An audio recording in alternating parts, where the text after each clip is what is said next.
Hello and welcome to a live Kerfefe break on Deprogram with Keri Smith. I am reporting from a temporary location yet again upstairs in our home while my husband and I are renovating the what's going to be the Deprogram studio downstairs. Actually, I'll tell you right up top, you're probably going to hear some hammering going on down there and some sanding perhaps, and I hope it's not too bad. I figured I could either cancel the show.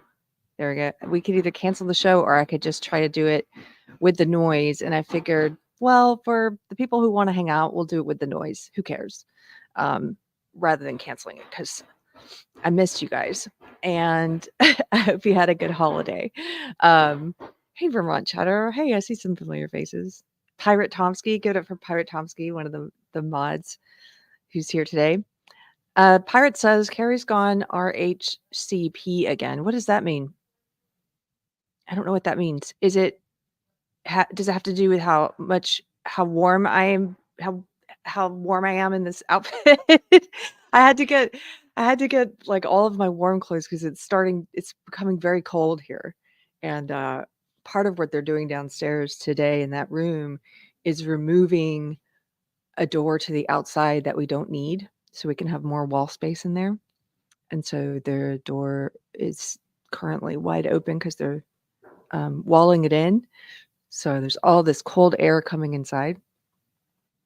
Love your hat, Keri says true to theory. Thank you. This was made by Heather 296. It's the llama hat. Thank you, Heather. I I I love this hat. I love this time of year because I get to show off a lot of the hats that people have made me and sent in. All the beautiful, talented people that are part of the deprogrammed community. So yeah, Heather 296 made this one. I love it. Okay. I think I'm coming down with a little bit of a cold and there's hammering today. But hey, we're going to get through this episode. I had a great weekend. I don't know about you guys, but I love the holidays. I love Thanksgiving. My mother-in-law is in town. I made way too much food. We stuffed ourselves. Friday, we did the gratitude show because then we left and my husband had shows all weekend. He's a musician. And his band played at the Christmas in Comfort. They usually play there every year. It's a big Christmas festival in Comfort, Texas. It's beautiful. It rained this year, but it was still great. And if you are ever in Texas at this time of year, you got to check out some of these towns. Comfort, Texas is amazing. They have beautiful antiques shops and all kinds of, coffee, like little cafes. And it's just quintessential hill country, Texas. And that's pretty close to Fredericksburg, Texas, which we also went through. Fredericksburg has German roots, and so they really do Christmas big on the square there, and it's beautiful this time of year. Fredericksburg, you should visit, and Johnson City, which is right there. Luckenbach is close by, so it's one of the best parts of the state. I really recommend it. So we got to do that and got back late last night, and yeah, started right back with the renovation. So that's what we're doing. So happy Monday. I did want to talk about something a little serious today, and this was something that I saw on my friend Billboard Chris's page. He recently gave a speech in Calgary, and he included, you can watch the whole thing on his Twitter account or his X account at Billboard Chris, but I'm just going to show you a clip, which I think might be the most important video that you watch all year. I think it's the most important video I've seen all year. There's so many things online that are fighting for our attention, and there's always new outrages happening and new things that you're watching and say, I can't believe this happened. I can't believe that. And a lot of those were perfectly fine to have reactions to because they are, some of them, very infuriating. But in the grand scheme of things, they're not very important. This one is an important one, I think, and I think you'll see why. Here, I've got this pulled up. I'm just going to play it directly from Billboard Chris's Twitter account. So in this video, he's going to be talking to you a little bit, and he's also going to show some footage. The footage is a panel of 5 people. It was a Zoom panel that was hosted by my alma mater, by my university. Duke University hosted this last year, which is pretty upsetting and disgusting. Duke hosted this panel with one of the panelists is the president of the World Professional Association for Transgender Health, or WPATH. And they are the ones who are supposedly giving all the guidelines that hospitals are following when they're mutilating children, when they're sterilizing children in the name of gender affirming care. The president of WPATH is a trans woman, so a man, a biological man. And there's also a Duke student included in this and a couple of other people. But it's what the president of the World Professional Association for Transgender Health admits to that's very important about this video. So here we go. Let's watch this. You guys see that?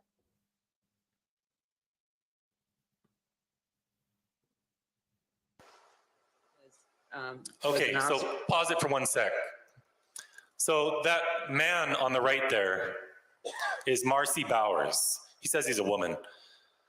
He is the president of the World Professional Association for Transgender Health. This is the organization that writes the standards of care that our children's hospitals claim to follow. They can follow.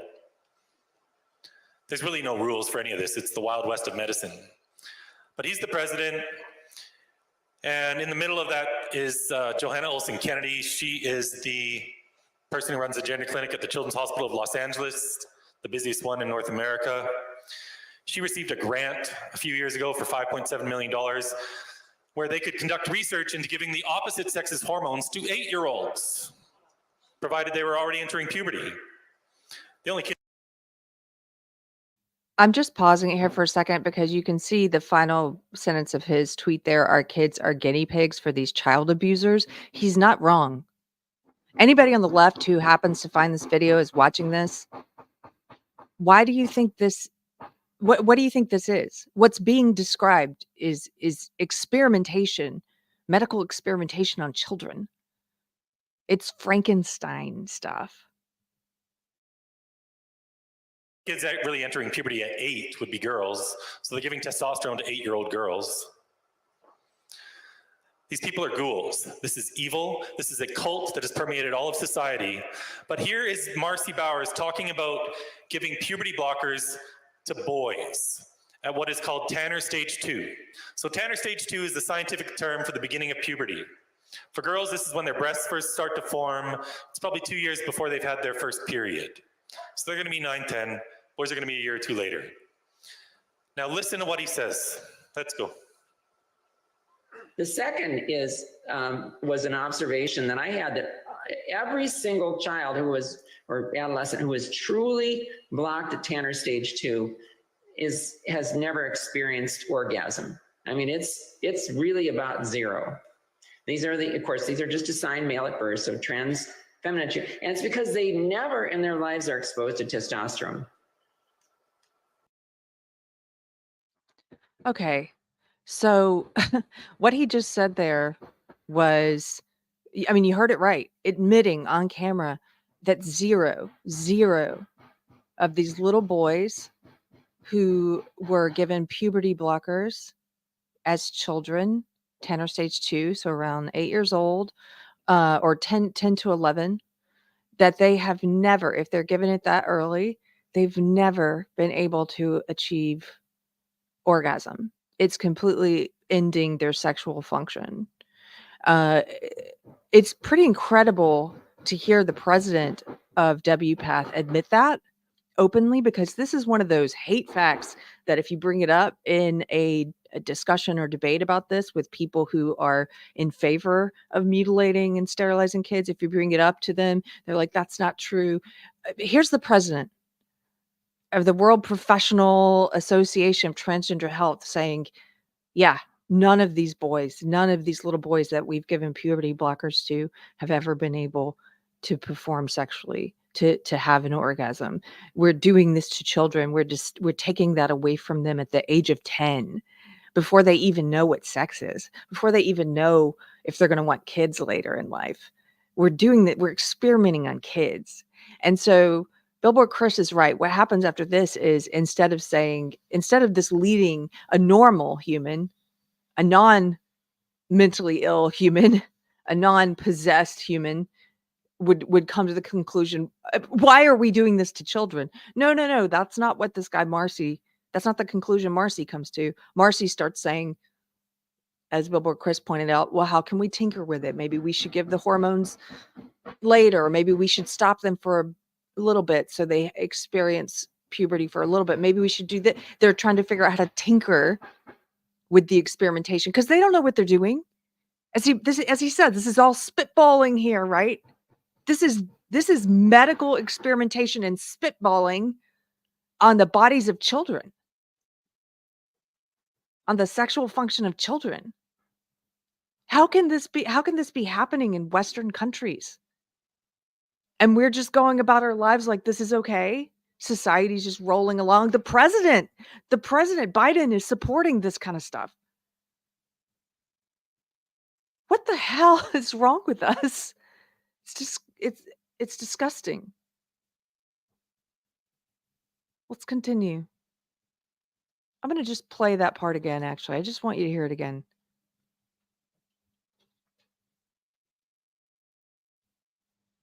The second was an observation that I had, that every single child or adolescent who was truly blocked at Tanner stage 2 has never experienced orgasm. I mean, it's really about zero. These are just assigned male at birth, so trans feminine, and it's because they never in their lives are exposed to testosterone. That doesn't change. So blockers prevent the rise of testosterone, and they don't really go on testosterone at or around surgery or into adulthood. And so we don't know. They're going to have this sensation. There's no question about that. But are they going to be able to achieve sexual satisfaction? It's important in relationships. And I know that from my work with female genital mutilation survivors, that the lack of being able to be intimate with a partner is very important. And so Isn't this incredible, by the way?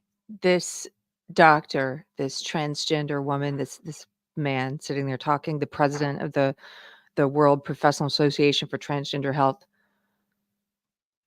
This doctor, Marci Bowers, is not only known as the most famous transgender woman doctor who does perform genital mutilation on children, okay, mostly on young boys. I believe he's done thousands of these sex reassignment surgeries, and over 90% of them have been on men or on boys. But the other thing that this guy is known for, isn't this incredible, is doing reconstructive surgeries on girls who've had clitoridectomies, who've had female genital mutilation, who've had that it happen to them in childhood. So this is why naming is so important. This is why why Orwell talked about the importance of language, because language dictates how we think. Like, if you want to constrain the way that a person thinks, you constrain their language. You change the definitions of words, you add new words, you tell them these words are off limits, certain words are off limits, these are words you must use, that kind of thing. That's why language is so important, because it's the way if you change the language, you change the way people think. Over time, you change culture, you change society, and what's considered acceptable and not. And so with clitoridectomies, we collectively, including this mutilator and sterilizer, calls that female genital mutilation. Right there in the name, calls it mutilation. Okay? But with these sex reassignment surgeries, where they are trying to turn little boys into little girls or little girls into little boys, and they're doing double mastectomies, and they're sterilizing these kids with puberty blockers and hormones, They don't call that mutilation, sterilization. We do, but they don't call it that. President Biden doesn't call it that.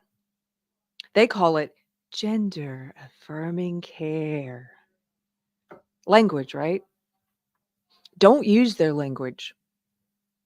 If I have to use that phrase, that disgusting, evil, upside down phrase, gender affirming care, that's putting lipstick on a pig of mutilation and sterilization, if I have to use that phrase, I put it in quotes because that's what they call it, gender affirming care.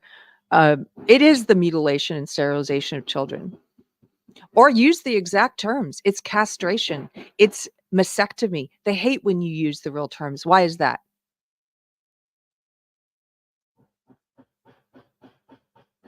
Let's continue.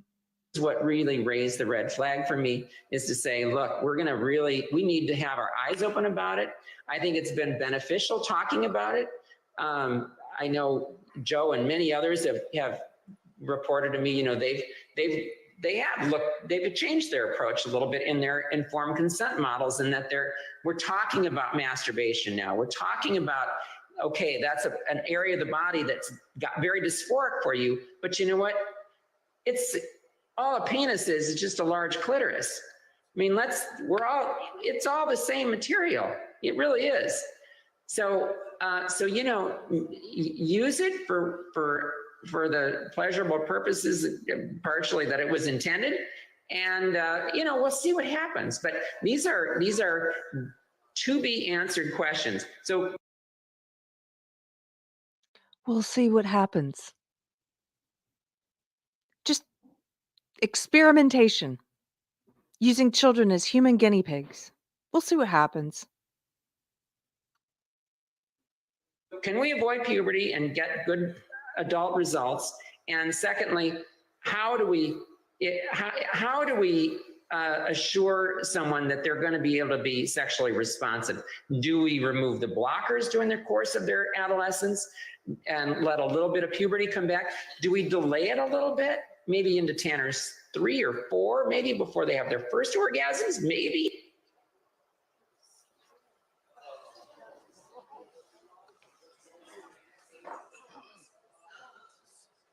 He's spitballing. What do we do? Do we let a little puberty happen? Do we take them off later on? Do we start the blockers later? They don't know what they're doing, but they're doing this to tens of thousands of children. These boys will never have an orgasm as an adult. They're sterilizing kids. Puberty blockers combined with the opposite sex's hormones are sterilizing children. Now, I had another video right after this, but the sound is really poor quality. So I'll just tell you, I have a video of Kellen Lackhart. This is a woman who now says she's a man. The psychiatrist at Kaiser Permanente, which is a huge they have medical clinics all across the country in the US. And Kellen admits that they have cut off the breasts of girls as young as 12 years old, castrated 16-year-old boys. What they do is they actually slice open the penis and invert it to form what's called a neovagina. But because these kids were on puberty blockers, their penis never grew. So they don't have enough tissue to do this surgery. So what do? They cut out some of the boy's colon. Yeah, this is so important. So I said this video may be the most important video clip you watch all year. And especially if you're on the left, or you're in the woke cult, or you're on the fence, or you don't know much about this issue, but you think you do, and you think you support gender affirming care. All of this stuff is a matter of public record. You can go and look at these surgeries. You can look at how they remove. So what he's talking about here, Jazz Jennings, one of the most famous trans kids, so-called trans kids, who had a whole reality show built around her. This is a biological male boy who started transitioning as a child. Jazz Jennings is on the record saying this, that by the time Jazz was an adult and wanted to get this surgery, because he had never gone through puberty, normal puberty, he didn't have enough penile material to do the surgery. So what they're doing now instead is they're taking parts of little boys' colons. And again, this is all Frankenstein stuff. And they're trying to make a fake vagina out of colon tissue. And you can imagine there are lots of complications, lots of boys who have undergone this, who have all different kinds of infections, bacterial infections and things happening down there. It's like, this is monstrous stuff to do to a child who's not cognizant of what this means. I've seen posts. I shared one last week. If you go to Reddit, to any of the transgender forums, you will see posts from people, some of the dumbest things you've ever seen. But some of these, I'm assuming, are young people or teenagers or kids. One was from a guy, this is the one I shared, asking, once I get the surgery, once a guy gets the surgery, will he be able to have a baby? Will he have a period? No. There have been trans people in there who share the experience on these forums where they're saying, as a kid, I believed they really were turning me into the other sex. No. They're being sold their children. Their brains aren't fully developed. Some of them really believe they're being turned into the opposite sex, when what's really happening is a Frankenstein surgery where their colon is part of their colon's being removed to try and turn into some nightmarish neo-vagina, an open wound that they have to clean and dilate and take care of for the rest of their life. Jazz Jennings and Jazz's mom have also talked about this, all the problems with cleaning this wound for the rest of your life. How does a kid have the ability to decide that? To say, yeah, do this to me? They don't. We don't allow kids to decide to have sex. We don't allow them to decide to have a tattoo, to drive a car, to smoke, to drink, to own a gun. But somehow we're like, yeah, sure, kid. So what we're going to do is we're going to turn you into the opposite sex. Here, just sign these consent forms. We're going to sterilize you for life, take your breasts off. If you're a boy, we're going to invert your penis, or if there's not enough material there because of the hormones we gave you, we're going to take a piece of your colon out, create an open wound that you have to clean for the rest of your life. You're not going to be able to perform sexually, have any sexual function anyway. You're not going to be able to orgasm or have kids. We're mutilating you for life, kids. Sign these consent forms. This is criminal. This is criminal. It's not enough. It's not enough for us to stop doing this in the US. Like some states are now, like Texas, are passing laws saying you're not allowed to do this to children.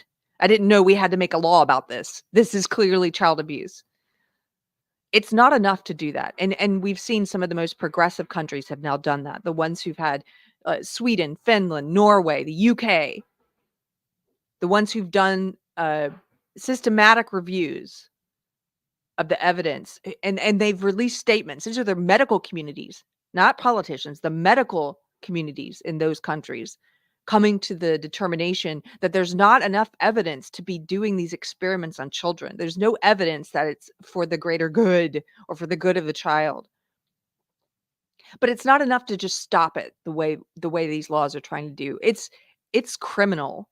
These doctors who've been doing this, like this doctor in this video from Duke, the president of WPATH, Marci Bowers, the doctors who've been doing this to children need to be brought up on charges. It's not enough that we say, yeah, this thing we didn't realize we had to say was illegal because we thought existing child abuse laws covered this. Yeah, it's clearly illegal. And you should lose your medical license for this, but you should also go to jail. You should also go to jail.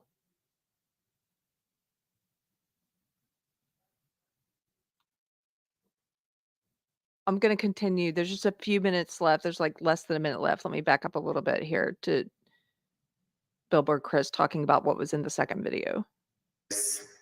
What they do is they actually slice open the penis and invert it to form what's called a neo-vagina. But because these kids were on puberty blockers, their penis never grew. so they don't have enough tissue to do this surgery. So what do? They cut out some of the boy's colon, or they cut out some of his stomach lining, the peritoneum, to form the interior lining of this neo-vagina. They are doing this to children. Here in Canada, the National Post just reported about a month ago, we know they're cutting off the breasts of 14-year-old girls in Canada. Again, this is a social contagion primarily affecting girls. So that's the clip. Now, right below it, you can watch his whole speech. It's a 40-minute speech. But if all you watch is this 5-minute clip, or share, if this is all you share, please do it. Like I said, I think this is one of the most important videos I've seen this year, if not the most important video, because of what's in it, because you have this doctor who does these surgeries on kids, and not just a doctor, but the president of WPATH, the president of the World Professional Association for Transgender Health, admitting on camera that none of these boys that they've given these puberty blockers to has ever been able to achieve orgasm in adulthood. It's because they're admitting it. That's why this is an important video. It's because they're on camera saying the part that they never admit to, that they never say. And it's on camera, saying it out loud. This is the kind of video that I think if people on the left saw it, it would give them pause. If they're not fully given over to the darkness, if they're on the fence, if they don't know enough about the issue, if they think they know, but they don't really know. So if there's anyone like that in your life, this is the video I think to share with them. Again, you can find it on Billboard Chris's Twitter, or I just reposted it this morning again. Okay, I'm going to stop sharing that. Along the same lines, oh, I'm just checking out the chat. Oh, thank you, Pirate Tomsky. He put a link to the full video here. And yeah, Adam says Nuremberg 2.0. Yes, these people need to be in jail. They don't get to claim ignorance, these doctors. We're not doctors, and we know this is child abuse. They're going to try to do, once public consensus changes on this, and it's going to change. The more of these videos are seen, we're going to follow Norway, Sweden, Finland, the UK. We're going to reach a place of public consensus here in the States where everyone is horrified that we allowed this to happen as a society. And do you know what they're going to do when we get to that point? They're going to all claim ignorance. They're going to do what they're doing now about COVID. They're going to say, how could we have known? We were just trying to do what was in the best interest of the child. How could we have known? They're going to use we collectively, like all of us, right? They're going to do what they're doing right now with COVID. They're going to ignore the fact that they banned us from the public square, from social media, for even talking about this. Do you know that this video might end up coming down? I don't even know. I know a year or two ago, this video definitely would have been taken down by YouTube.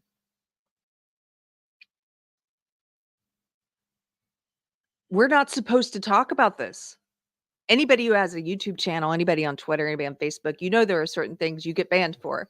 Your post gets taken down, you get a strike, you get a temporary ban, you get put on a shadow ban list, all kinds of censorship around this issue. They're going to pretend like none of that ever happened. They're going to pretend like no one was out there calling this out. Like people like Billboard Chris were not in the streets talking about it and getting beaten up for it. He's been physically assaulted for simply standing in the street with a sign that says children can't consent to puberty blockers. He's been beaten up for that. They're going to pretend like none of that ever happened. And they're going to say, how could we have known? Well, we know now, but we shouldn't, the doctors shouldn't be held responsible for what they were doing, because how could they have known? We know. We know now.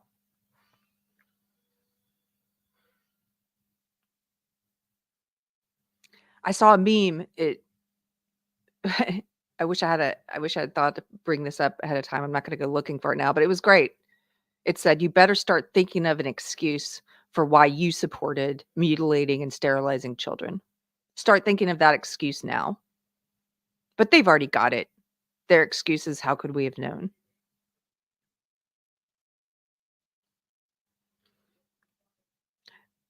So one of the things that I think is going to start to, it's already starting to change the tide, the direction of the tide here in the States, are videos like this and the stories of detransitioners and lawsuits. There's an avalanche of detransitioner lawsuits that are now beginning, and there need to be even more. If you somehow come across this video and there is someone in your life, a child who has undergone any part of this so-called gender affirming care, any of it, even the puberty blockers, you just saw there the doctor, the head of WPATH, admitting that they know the puberty blockers prevent sexual function, prevent a child from ever being able to achieve orgasm in adulthood. You saw that there on video. They know that. If there is someone in your life, in your family, a child who has undergone any of this gender affirming care, if they get to that point, maybe you'll be the one person in their life who knows what to do if they get to that point of regret and they get to that point of just the lowest point imaginable of, what did I do to myself? What did you allow me to do to myself when I was a kid? Maybe you'll be the one person in their life who can point them to some resources. And here's one. I've mentioned these guys before, but I'm going to mention them again. They're the only legal team, the only law firm I know of that is specifically for detransitioners. I hope there are more of these. I think there will be. There's going to be a high demand. This law firm happens to be based here in Texas. It's called Campbell Miller Payne, but of course they have clients from all over the U.S. and you can visit them online at cmpplc.com. And these are three fathers who started this law firm because they have kids, and they said somebody needs to be representing these kids who are now, as young adults, realizing what happened to them and wanting to some kind of justice, legal or economic justice, to use phrases from the social justice crew, right? If you look through here, you can see they have let me go back one tab. They have a whole list of their cases. If you want to follow along and see, now these are not all of the detransitioner lawsuits that are currently happening. There's several in the UK, but these are just the ones that this law firm is representing, and you can go through and read all of the legal documents in each of these cases and get updates on it. Aaron says, bravo. Yes. Bravo. I'm very pleased that this law firm exists. So Campbell Miller Payne, start there. Maybe you're a young adult who's gone through some type of quote unquote gender affirming care as a child, and you're wondering what kind of resources there are for you now. Give these guys a call and see.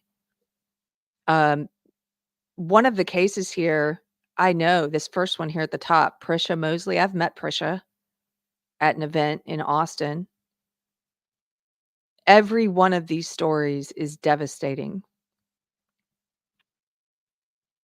Here, I've got Prisha's story pulled up.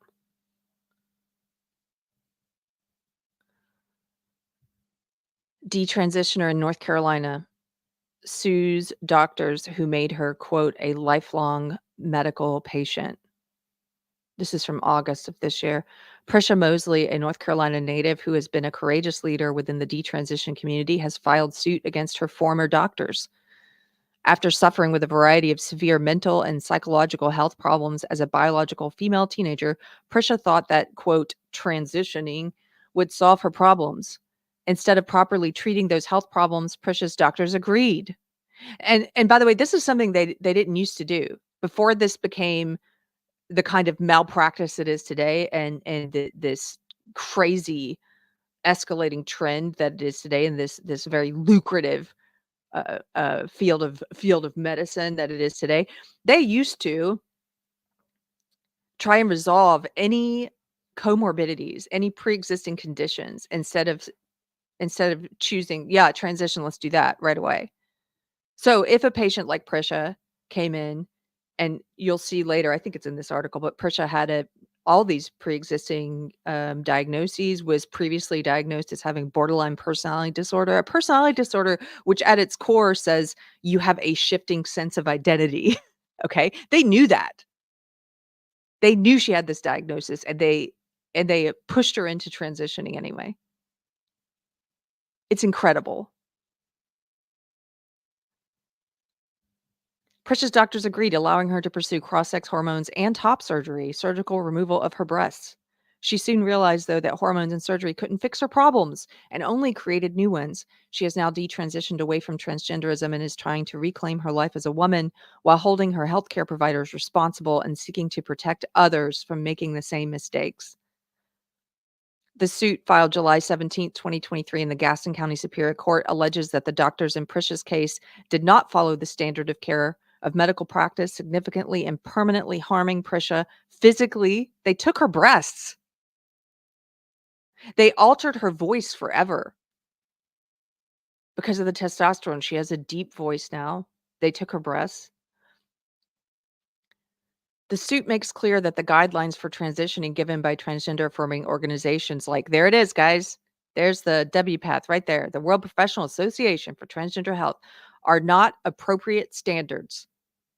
Even if they were, the suit alleges the doctors in Prisha's case did not follow those guidelines appropriately by not being properly qualified or not spending enough time with Prisha to make the diagnoses they made. The suit also alleges the doctors withheld important information about the side effects of the gender transition procedures and ultimately lied to Prisha, telling her that these procedures would fix her problems. The suit asked the court to provide monetary relief to Prisha to the maximum extent that the court's allowed to provide. And this is what should be done in every one of these lawsuits. You have to bankrupt these doctors and hospitals that are mutilating and sterilizing children.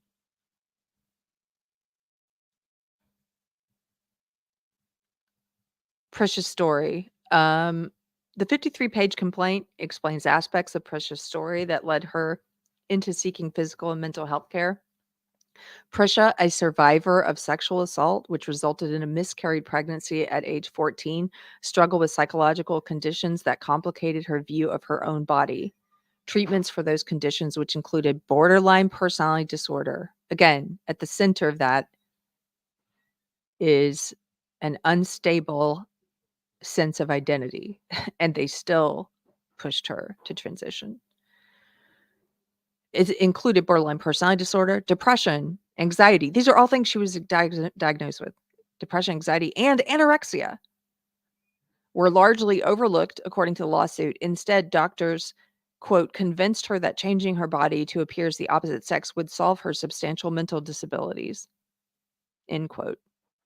These diagnoses, according to the complaint, were fraudulent, reckless, and rife with incompetence. The suit also raises questions about the relationships between doctors and the parents of gender-confused children. The lawsuit alleges that healthcare professionals communicated with Prisha and even performed procedures on her without the knowledge of her parents. One instance alleged is that Prisha was given a depot shot. So she was given Depo-Provera. It's a kind of birth control, without her mom being aware. This procedure was given for the purpose of preparing Prisha for, quote, gender transitioning, end quote. Another occurrence, according to the lawsuit, is the suggestion by doctors to Prisha that it was illegal for her parents to prevent her from receiving a gender transition.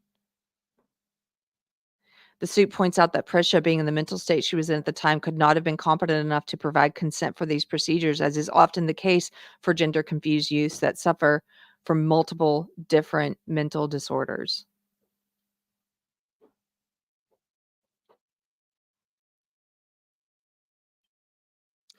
I hope it's more, like I said, I hope it's more than just stripping these doctors of their medical license, bankrupting them, making them pay financially, closing the hospitals that have done this. I hope it's more. I hope there are criminal lawsuits eventually.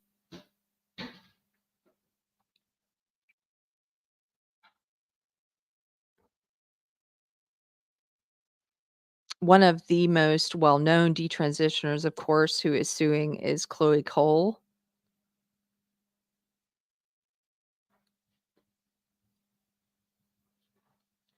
Here's an article from my friend Christina Buttons on the Daily Wire.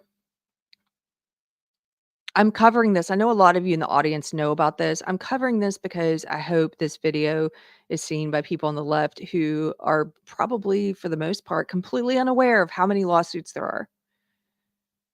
Detransitioner Chloe Cole, that's her on the left there, announces official lawsuit against Kaiser Permanente for medical negligence.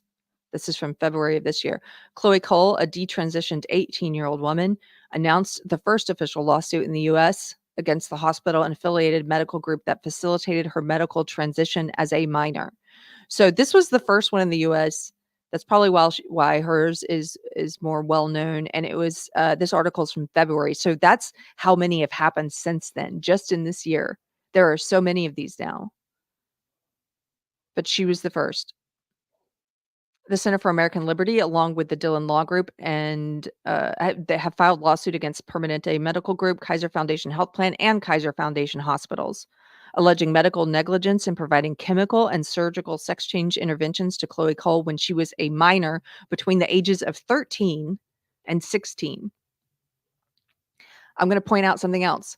The Center for American Liberty is helping her here. You know who is missing there? You know who's not helping her? The American Civil Liberties Union, ACLU. The ACLU is no longer about civil liberties. Some of you in the audience already know that. They lost their way a few years ago, completely lost their way. They had an internal coup.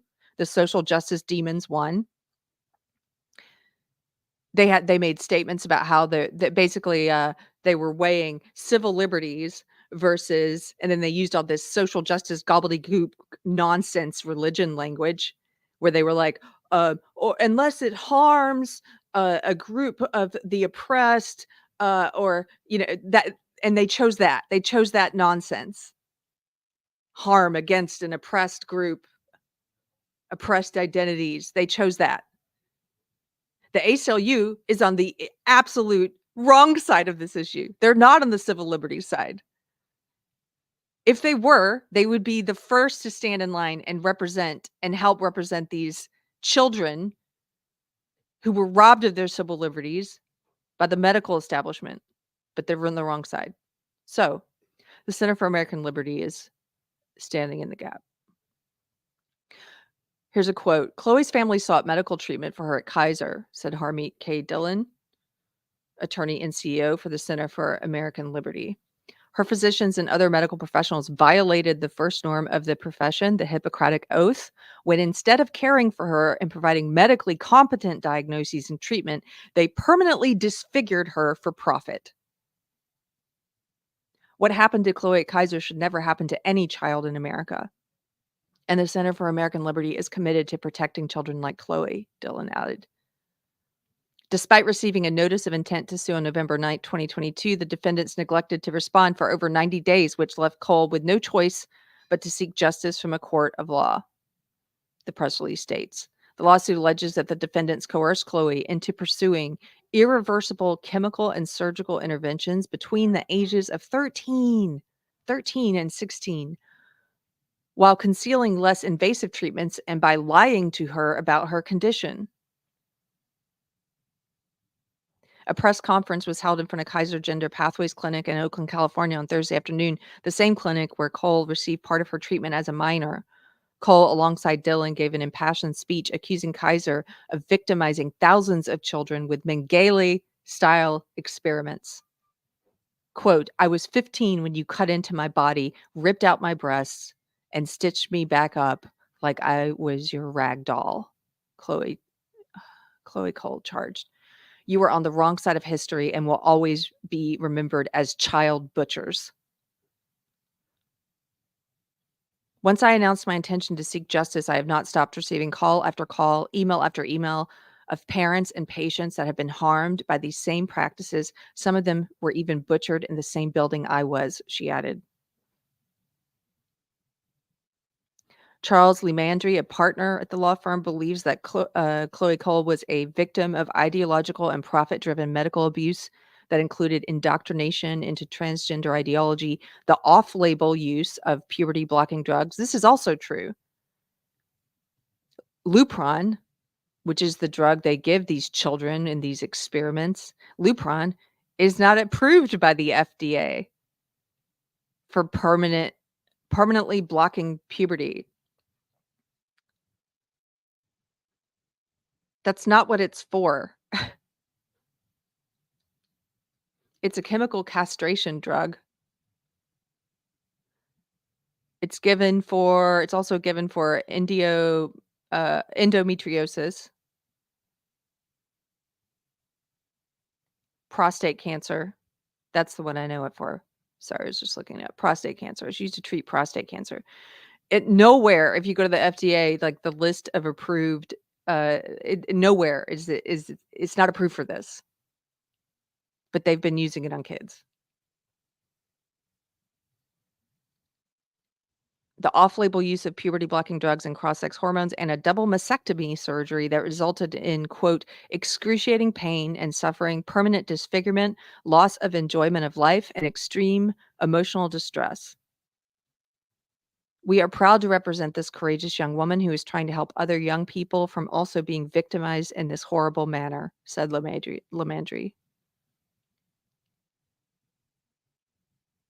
So that's the Chloe Cole case. Adam Worrell, there needs to be a reckoning. Yes, there does.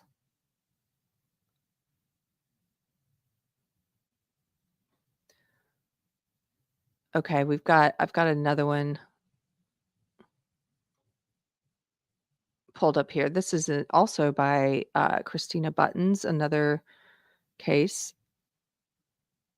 And this one is you can find this article on Reality's Last Stand, which is it's a Substack. It's realityslaststand.com, and it's Colin Wright and Christina Buttons run this site. The article is from June of this year. The headline, "Breaking Second Lawsuit Filed in the U.S. Against Medical Transition of Minors. Layla Jane accuses the defendants of gross negligence that led to permanent disfigurement." Look at this beautiful young lady.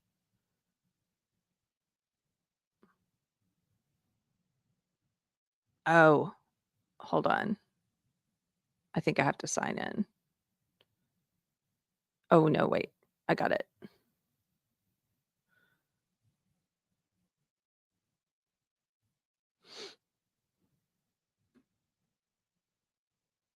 Judson, I'm nearly in tears. I can't believe I'm seeing this in my own country, in my own lifetime. I know.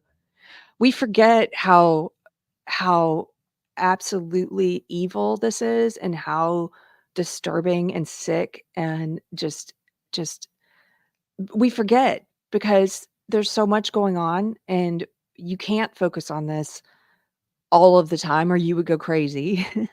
And you have to live life to its fullest. I believe that's how you fight all this stuff, is by living a life of joy while also speaking truth about these things. So you can't be focused on this all the time. But one consequence of that is that we forget, or I do, we become sometimes desensitized to it because it's just ongoing. And because we live in a society that is gaslighting us and pretending like this is normal and okay. Our president supports this mutilation, sterilization of children. Isn't that insane? Doctors are doing this. Parents are pushing their kids into this. They're standing there.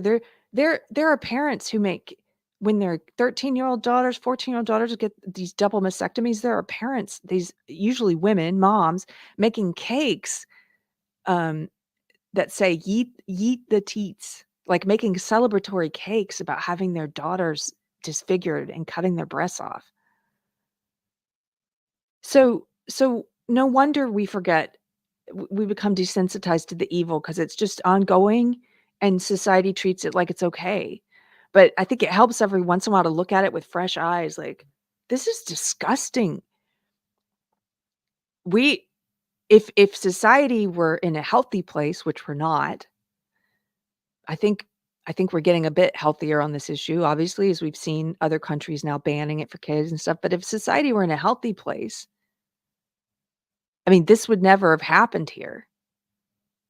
Or if it had, you would have seen people on the streets immediately demanding justice for these kids.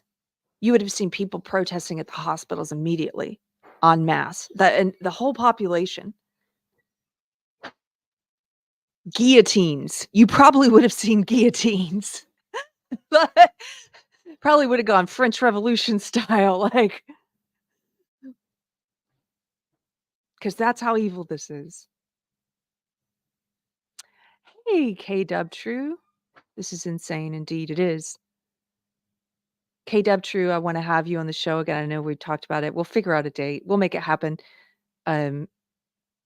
If you guys aren't already following his channel, he does some great theology videos. I've been binging on some of his videos recently. I appreciate you, dude. Okay. Let's just read through this third one here. Layla Jane.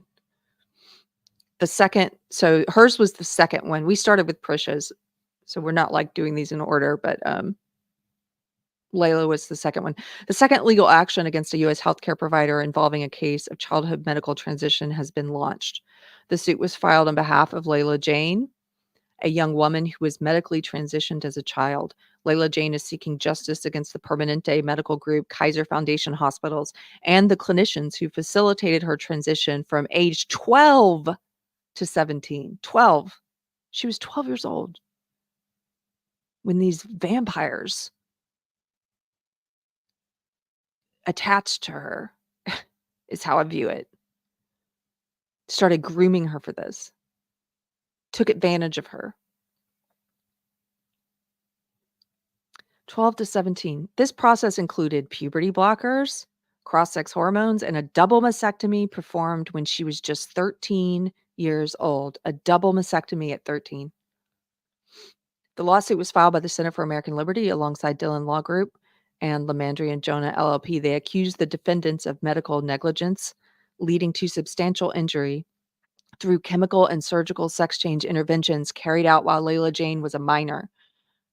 Despite the issuance of a notice of intent to sue on March 15th, the defendants failed to respond within the stipulated 90-day period, precipitating the subsequent lawsuit. Quote, "The law says children aren't mature enough to make serious decisions that could have long-lasting consequences, like getting a tattoo, driving with friends, drinking alcohol, smoking cigarettes, or even voting," says Lovedahl. "So why is it acceptable for 13-year-olds to decide to mutilate their body?" Harmeet Dillon, the CEO of the Center for American Liberty, also represents Chloe Cole, another young woman seeking legal action against the same institutions and doctors for facilitating her transition as a minor. Dillon said she is committed to holding the defendants accountable and intends to, quote, strongly deter Kaiser's factory line approach that permanently mutilates an unknown number of American children, subjugating them to a lifetime of harm, regret, and medical consequences. According to the lawsuit, Layla Jane exhibited various mental health symptoms during her childhood. See, again, they're not supposed to push into transition when they have all of these comorbidities, which went largely unaddressed despite her parents' concerns and a family history of mental health problems. At 11 years old, Layla Jane identified as a transgender and transgender and socially transitioned into living as a boy. This, by the way, I'm also against this, and I'll tell you why. Because if you look at some of the whistleblowers who've worked at these transition clinics for kids, these gender affirming care clinics, these clinics where they mutilate and sterilize kids, the whistleblowers who have changed their mind as a result of working there and have come out and said, what I've been doing is wrong. This is wrong. I've seen it all. Let me tell you the story. Those people have said that the social transition sets them on a path to the medical transition. You've already set them on that path once you're doing this. So parents who give in and acquiesce and say, oh, what can it hurt to use the preferred pronouns, to pretend they're the opposite sex? What can it hurt? You've already set them on that path.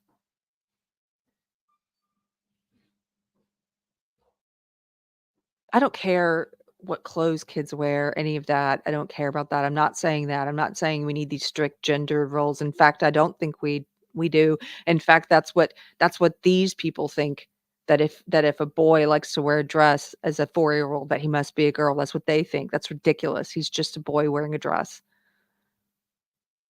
I'm not talking about the way they dress. I'm talking about pretending they're the opposite sex, using a different name, a boy's name, or a girl's name, using a different name, using different pronouns, going to their school and telling their school that they're actually the opposite sex when they're not. That kind of social transition. I don't agree with that. I think it's bad for kids. I know it puts them on this medical path to be taken advantage of, to be mutilated. However, the lawsuit alleges that the defendants failed to sufficiently evaluate or treat her mental health symptoms and instead affirmed her self-diagnosed transgender identity without thorough evaluation. Layla Jane started hormone treatment and puberty blockers at 12 years old. 12.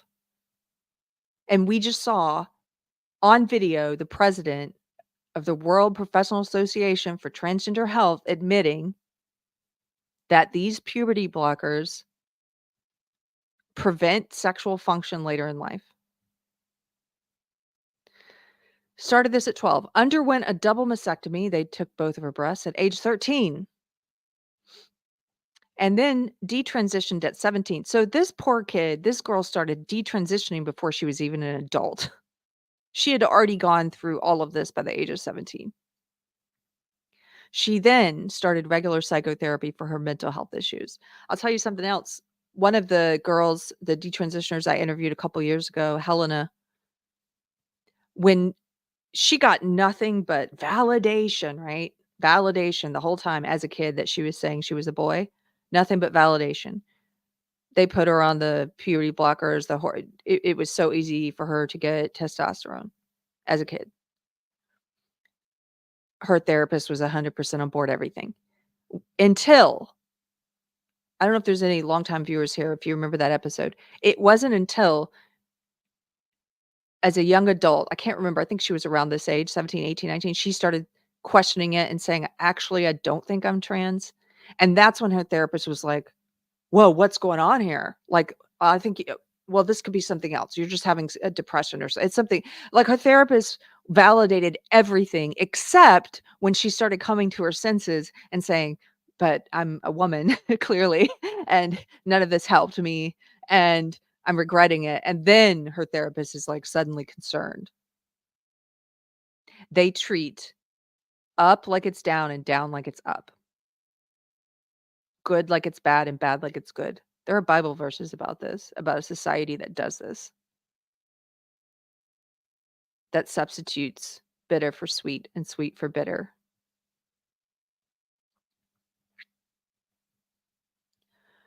The lawsuit claims the defendants breached the standard of care by rushing Layla Jane into a transition process without proper evaluation of her co-occurring mental health issues. Furthermore, it alleges that they did not provide through informed consent by withholding information about the risks and outcomes of the treatment. The lawsuit accuses the defendants of gross negligence that led to permanent disfigurement.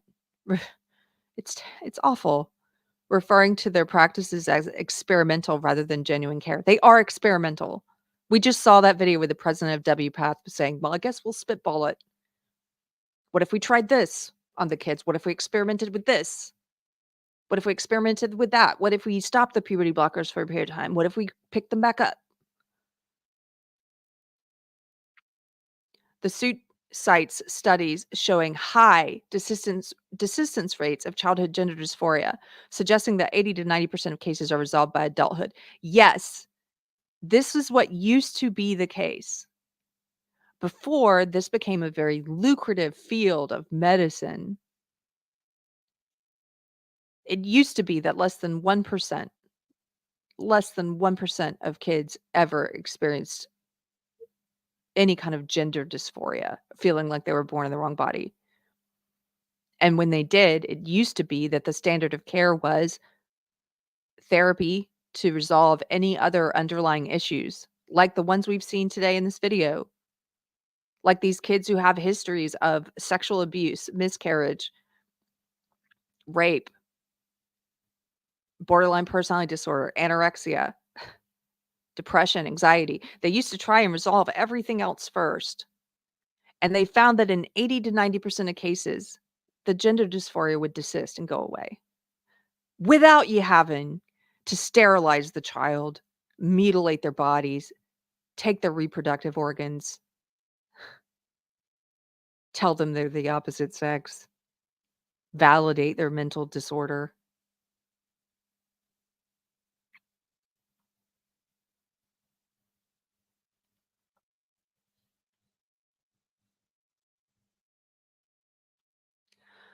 I'm going to continue. It also highlights the persistence of psychological distress among transgender individuals who undergo transition treatments, including increased risks of psychiatric disorders and suicide. This is also one of the hate facts that they don't like, because much like an abusive person, like an abusive spouse or abusive parent, they like to use emotional manipulation, emotional abuse, and threats of suicide to get their way. And if you've had a conversation about this, you've probably heard this, where they will say, if you don't let us do this to kids, if you don't let us mutilate and sterilize kids, then these kids are going to kill themselves. They're going to kill themselves, as if mutilating them and sterilizing them is going to stop that. Don't ever let anyone use that suicide rate on you, because the studies show that the suicide rate does not decrease. There are even increased risks of psychological disorders afterwards.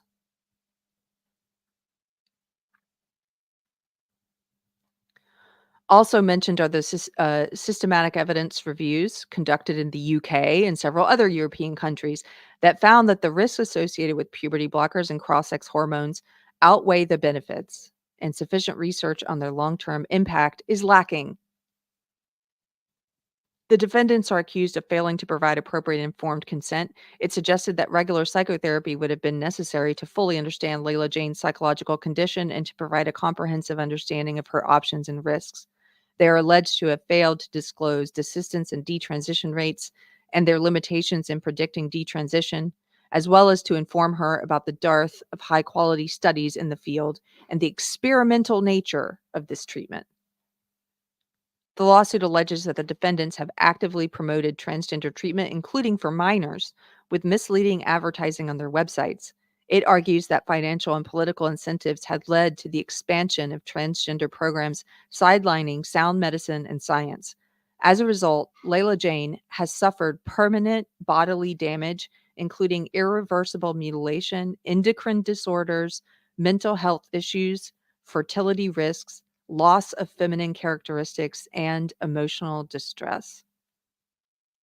This lawsuit marks Layla Jane as the 8th detransitioner globally to take legal action against medical providers that facilitated their chemical and surgical transition. She is seeking punitive damages based on evidence of malice, oppression, and fraud. The claim does not stipulate a specific monetary sum, but seeks general damages, special damages, and prejudgment interest, legal costs, and any other relief that the court deems appropriate.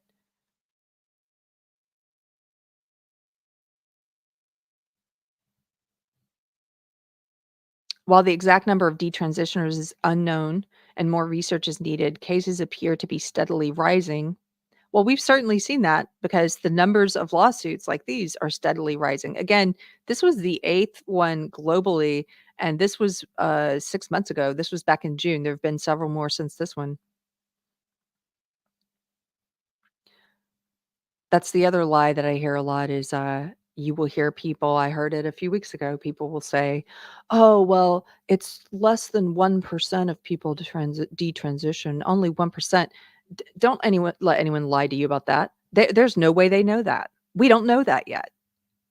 We don't know what the detransition rate is yet, you morons. We haven't been doing this to kids long enough to know. It's currently ongoing. It's a bit like saying a vaccine is safe and effective when it hasn't been around long enough for longitudinal studies yet, right? Now this video is definitely getting banned.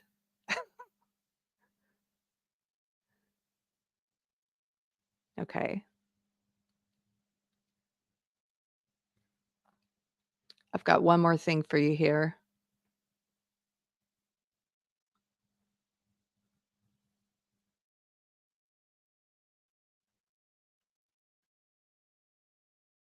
So while the UK has made it much harder for kids to be able to access this mutilation and sterilization, it's not entirely impossible. There are longer waiting lists, but there are a longer time period that they have to be evaluated, and there are still ways they can access it there. It's not it's no longer the factory style that it was before, where you just go in and get everything done that you're asking for, right? And there's a case here that I just saw in the UK of parental rights where the parents just lost a bid to stop their teenager from getting a double mastectomy. So at least these parents were fighting for their kid. A lot of parents are pushing them into it. Here, this is from the Telegraph, and this article is from 2 days ago. Parents of transgender teenager lose bid to stop mastectomy.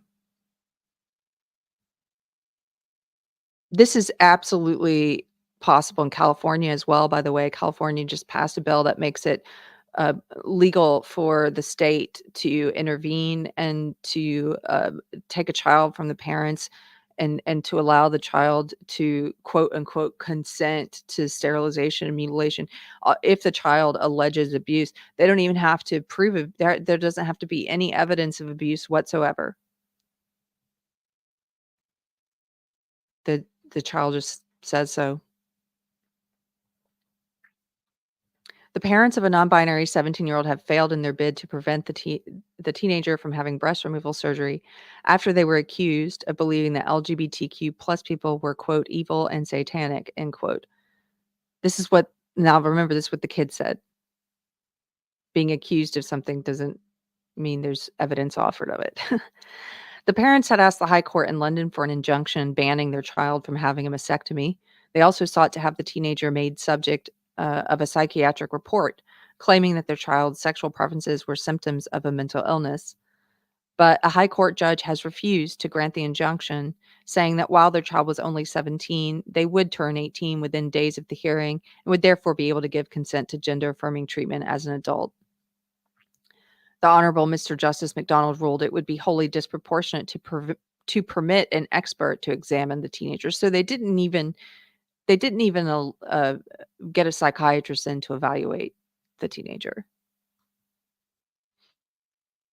The court heard that the 17-year-old first began to identify as lesbian and non-binary at just 11 years old, but had not wanted to tell the parents, who the child claimed believed that LGBTQ plus individuals were evil and satanic. The parents denied this. The teenager, who uses the pronouns they and them, one of those, told the court, "I was being emotionally abused by my parents constantly because they would almost make comments to me about how identifying as transgender means I'm mentally ill." It does mean you're mentally ill. It is a mental illness. It is I mean, it's it's still in the DSM. They haven't taken it out quite yet. And they would constantly make homophobic, transphobic comments towards me and say things such as the reason LGBTQ plus is normal in the UK is because they're trying to reduce the population. Well, it does sterilize kids.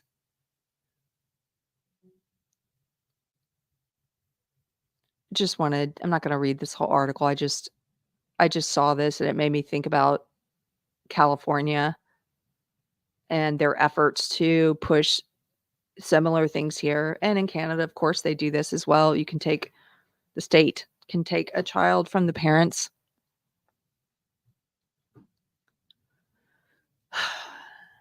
It's disturbing. Oceana 23 says, in my state, you can surgically do aspects of transition surgery and hormone treatments without the parents knowing.